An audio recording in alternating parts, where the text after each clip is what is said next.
ये आकाशवाणी गोरखपुर है। अब आप वेद प्रकाश पाठक से क्षेत्रीय समाचार सुनिए। प्रधानमंत्री नरेंद्र मोदी आज रात 8 बजे वीडियो कॉन्फ्रेंस के माध्यम से स्मार्ट इंडिया हैकाथॉन 2022 की ग्रैंड फिनाले को संबोधित करेंगे। देश में खासकर युवाओं में नवाचार की भावना को बढ़ावा देने के लिए प्रधानमंत्री का निरंतर प्रयास रहा है। कानपुर स्थित भारतीय प्रौद्योगिकी संस्थान IIT को स्मार्ट इंडिया हैकाथॉन सॉफ्टवेयर संस्करण की सुविधा के लिए नोडल केंद्रों में से एक के रूप में चुना गया है। IIT कानपुर शिक्षा मंत्रालय द्वारा दिए गए समस्या स्टेटमेंट्स की मेजबानी करेगा। वहीं गौतम बुद्ध नगर जिले के एक कॉलेज को सॉफ्टवेयर के लिए और एक निजी विश्वविद्यालय को हार्डवेयर का केंद्र बनाया गया है। स्मार्ट इंडिया हैकाथॉन की शुरुआत वर्ष 2017 में की गई थी। विद्यार्थियों को समाज, संगठनों और सरकार की गंभीर समस्याओं को हल करने के लिए मंच प्रदान करने के लिए स्मार्ट इंडिया हैकाथॉन एक राष्ट्रव्यापी पहल है। मुख्यमंत्री योगी आदित्यनाथ ने आज लखनऊ और कानपुर नगर के लिए 42 इलेक्ट्रिक बसों को हरी झंडी दिखाकर रवाना किया। इस अवसर पर राजधानी लखनऊ में आयोजित कार्यक्रम को संबोधित करते हुए मुख्यमंत्री ने कहा कि नगरीय क्षेत्रों में प्रदूषण मुक्त परिवहन सेवा समय की मांग है। उन्होंने कहा कि प्रदेश सरकार इस दिशा में तेजी से कार्य कर रही है। उन्होंने कहा कि गोरखपुर में इलेक्ट्रिक बसों का संचालन किया गया है, जिसे लोगों ने काफी पसंद किया है। मुख्यमंत्री ने कहा कि प्रदेश के अन्य शहरों में भी इलेक्ट्रिक बसों के संचालन की मांग की जा रही है। प्रदेश सरकार इस दिशा में कार्य कर रही है।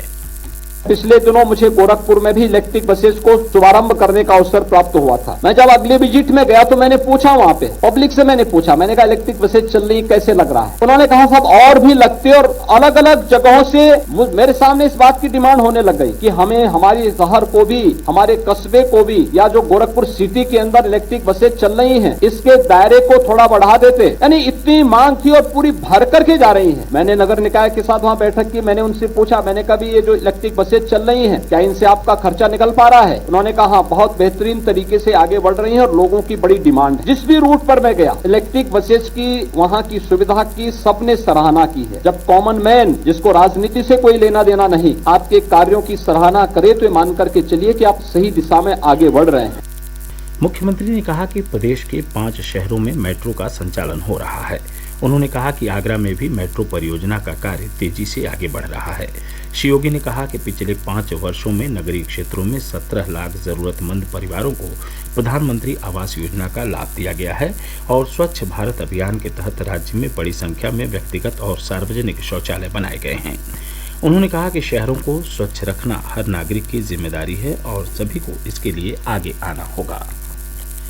मुख्यमंत्री ने कहा कि सरकार धार्मिक और पौराणिक स्थलों के विकास पर विशेष ध्यान दे रही है। उन्होंने कहा कि नैमिषारण्य का विकास भी सरकार की प्राथमिकता में शामिल है।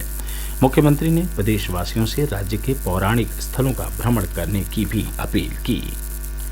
मुख्यमंत्री योगी आदित्यनाथ ने राष्ट्रीय रक्षा विश्वविद्यालय गांधीनगर की अमृत कौशल विकास योजना सुरक्षार्थ के तहत प्रशिक्षण प्राप्त कर चुके 250 युवाओं को आज सुरक्षा गार्ड प्रशिक्षण प्रमाण पत्र प्रदान किए।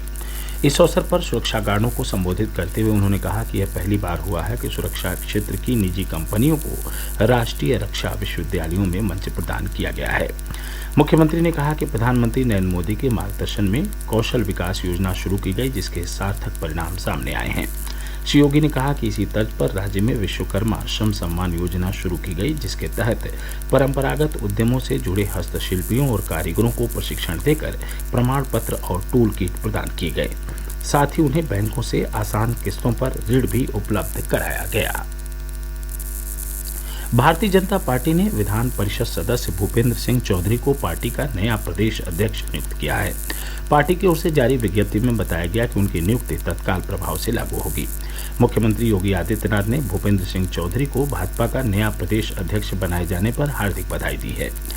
अपने ट्वीट संदेश में मुख्यमंत्री ने कहा कि नए प्रदेश अध्यक्ष के ऊर्जावान नेतृत्व में भाजपा सबका साथ, सबका विकास, सबका विश्वास और सबका प्रयास के भाव के साथ सफलता के नए प्रतिमान स्थापित करेगी। वाराणसी में गंगा नदी का जलस्तर चेतावनी बिंदु को पार कर गया है। सहायक वरुणा नदी का जलस्तर भी बढ़ रहा है। इसे देखते हुए जिला प्रशासन नदी किनारे के गांवों में बाढ़ से बचाव के सभी प्रबंध सुनिश्चित कर रहा है।